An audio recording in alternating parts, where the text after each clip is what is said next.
Welcome, everyone is a Huawei Y6P, and today I'll show you how to import contacts from your SIM card to the device.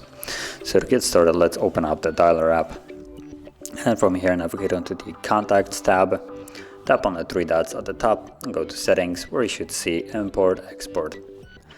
And from here choose to import from SIM card. It will give you all the contacts that are located on the SIM.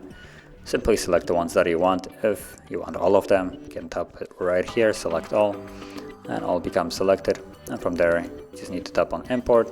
Beside that, select the phone, and you're done. All the contacts have been now imported to your device.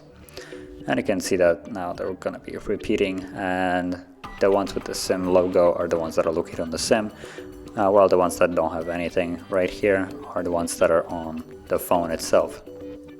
So, if you found this video helpful, don't forget to like, subscribe, and thanks for watching.